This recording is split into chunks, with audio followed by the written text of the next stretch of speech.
자, 그 사이에 이제 또 글을 또 올려주셨는데, 천사학님께서 현재 30대 기간제 여교사입니다. 학교가 젊은이들이 배구 동호회를 통해 대회에서 입상하는 것을 무엇보다 중시합니다. 저는 운동 기능이 부족해서, 운동 기능이 아니고 운동 능력이겠죠. 운동 기능이 부족해서 하고 싶은 학생 수업과 연구 분야에 더욱 시간을 투자하고 싶은데 하기 싫은 동호회 활동을 하는 게 고통스럽습니다. 그래서인지 젊은 동료들과 어울리는 것도 회피하게 되는 것 같습니다. 나이가 있으신 같은 부서 상사인 엄마 나이 뻘 여자 부장님과 제일 친하게 지냅니다. 여자 동료들보다 남자들이 더 편하게 느껴지고 여자 동료들과 친하게 지내는 게 불편한데 직장 생활 적응 능력이 많이 부족한 것인지요. 다른 학교로 이직한다고 해도 싫은 업무나 인간관계를 가지게 될 것 같은데 어떻게 하면 꾸준히 직장 생활을 잘 해나갈 수 있을까요? 라고 이렇게 말씀을 해주셨습니다. 자, 이제 이게 바로 뭐냐면 그 직장이 갖고 있는 목표가 있습니다.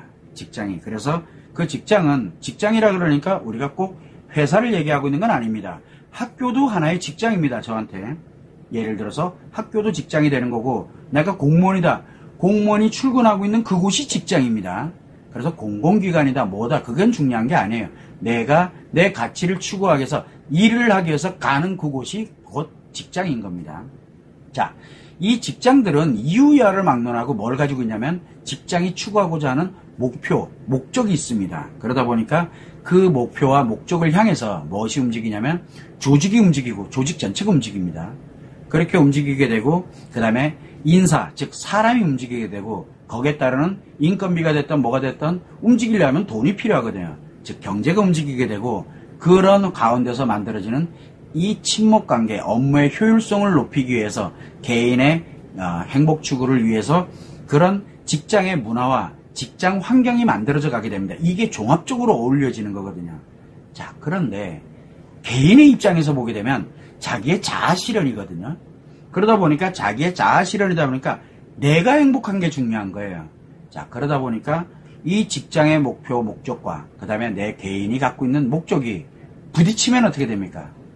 부딪히면 조직이 무너질까요? 아니면 개인이 무너질까요?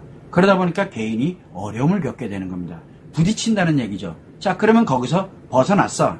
그게 뭔 뜻입니까? 바로 이제 그 방금 얘기하셨던 천사학님께서 말씀하신 것처럼 그만두고 다른 학교로 간다 쳐요. 예를 들어서 내가 그래서 안 되겠다 간다 치자 이게. 그러면 또 그 학교는 그 학교 나름대로의 조직이 있고 인력이 있고 또 물론 이제 그 인건비가 움직이니까 경제적인 것이 움직이게 되는 거, 즉 급여라든가 기타 등등이 움직이게 되죠. 복지라든가. 그런데 거기엔 또 뭐가 있냐면 그 학교만의 문화와 환경이 또 있습니다. 그런데 이게 또 나와 안 맞아. 그럼 또 이직을 해야 되는 거 형태가 되는 거거든요. 자, 그러면은 이렇게 한번 보시죠. 이분에게 제가 드리고 싶은 얘기는 정말 직장 생활을 그래서 옮기거나 뭐하거나 없이 다른 사람들과 잘 지내면서 내가 이렇게 융화력 있게 가려면은 과연 무엇을 해야 되느냐? 첫 번째는 내가 추구하고자 하는 행복의 목표가 무엇인지를 정확하게 아는 겁니다. 내 욕심, 즉 나는 이걸 좋아하니까 난 이것만 했으면 좋겠어 라고 하는 그거 말고 내가 정말 좋아하는 거, 함께 가는 거, 그 다음에 내가 요렇게 연구하고 그 다음에 요렇게 뭔가를 만들어내고 이렇게 하는 거, 아까 얘기했던 것처럼 학생들 수업하는 거, 연구하는 거, 난 이걸 참 좋아해. 그러면서 내가 이거를 통해서 내가 무엇인가를 이렇게 해나가. 자, 이제 이거는 어떻게 보면 이제 본인의 자기 자신의 행복이거든요. 그러면 이제 자기 행복은 그래. 그런데 이 직장의 문화, 이 직장에 관련된 환경은 그게 아니라 예를 들어 뭐 배구대 나가서 또는 뭐를 위해서 이렇게 가는 그런 환경이 돼 있어. 그러면 내 거와 충돌이 일어나잖아요. 그죠?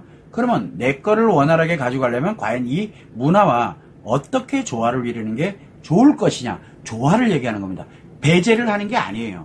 왜 나에게만 이렇게, 왜 나는 이렇게 힘들까를 가는 게 아니라 그 조직에 어떻게 내가 적응해 들어가, 그 조직이 맞다 틀리다를 논하게 되니까 문제가 생기는 거거든요. 그렇게 돼서 내가 그러면은 일부, 그러면 못하지만, 예를 들어서 못하지만 진짜 이 조직의 문화 환경이 그러니까 배구도 열심히 하고, 그런데 아이고 다른 분들이 볼 때 얘야 니는 다른 사람들은 한 두세 시간 해. 근데 야 너는 한 30분만 해. 도저히 안 되겠다. 그 사람들이 인정을 하는 거예요. 내가 그들을 인정을 하고 또 그들이 또한 나의 어떻게 보면 너는 학생 수업하는 거 그 다음에 연구하고 이렇게 하는 거 보니까 네가 그거는 진짜 잘하니까 너는 여기에 잠시 놔두고 이쪽으로 가는 게 좋을 것 같아. 그럼 응원하고 있으면 되고 이런 식으로 상호 조율을 할 수가 있게 되거든요.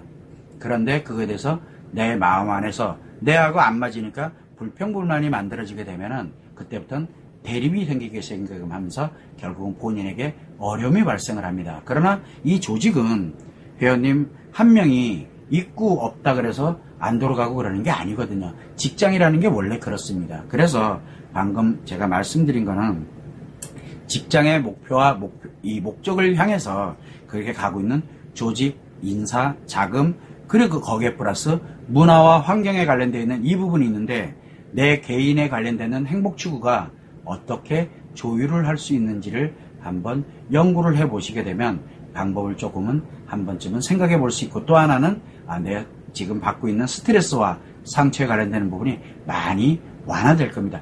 틀렸다라고 보질 말고 내가 하는 것과 지금 뭔가 다르기 때문에 내가 어느 부분을 얼마만큼을 조화를 이루기 위해서 내가 요만큼을 또 어떻게 그쪽에서 진행하고 있는 문화와 환경에 대한 걸 인정을 해주고 또 지나가다 보면 당연히 이제 그 문화와 환경에서 너는 이런 부분을 워낙 좋아하고 잘하고 있으니까 또 인정을 받는 거예요. 그렇게 된다 보면은 자연스럽게 조화를 이루지 않을까라고 생각을 하는 겁니다. 그래서 무조건 아니다가 중요한 게 아니라 나를 냉철하게 분석을 하고 그리고 이 조직이 직장이 갖고 있는 그런 문화와 환경 그리고 구성 요소에 관련되는 부분들을 정확하게 알고 그리고 난 다음에 어떻게 조율을 할까를 생각하는 겁니다. 그래서 1번은 자기 자신을 아는 거, 두 번째는 그 직장을, 그 학교죠. 학교에 관련된 걸 정확하게 아는 거. 본인이 생각한 걸로 판단하고 결정하지 말고 진짜를 한번 원리를 정확하게 아는 거예요. 그래서 먼저 천사장님께서 진행을 하신다라고 한다면 일단은 먼저 자기를 분석하고 난 다음에 저한테 다시 라이브 직장 내 갈등 상담을 할 때 자기 자신 분석한 걸 다시 한번 상담을 하시면 이거는 이렇습니다라고 이제 제가 어느 정도 정리정돈 해드리면 이제 그 다음에 이런 직장에 관련되는 즉 학교에 관련되는 거는 이렇게 이런 형태가 돼서 이런 형태가 되는데 제가 분석한 게 맞습니까? 라고 이렇게 가게 되면 제가 그거는 어떻게 분석하고 요건 어떻게 분석하고 제가 또 알려드리면 이제 그 두 개를 가지고서 내 나름대로 또 어떠한 조화로운 방법을 이제 해놓으면 그걸 가지고서 또 저한테 상담을 요청을 하면 제가 그거는 요렇게 저렇게 이런 식으로 조율해 가는 거거든요. 본인 스스로가 먼저 한번 해보고 한 단계씩 상담을 아마 지금 라이브 상담이지만 그렇게 진행해 나가다 보면 한 몇 번 정도 진행을 하다 보면 천사님께서는 아마도 원활하게 잘 생활하실 수 있지 않을까라고 이렇게 생각을 해봅니다. 참고를 좀 해주셨으면 감사할 것 같습니다.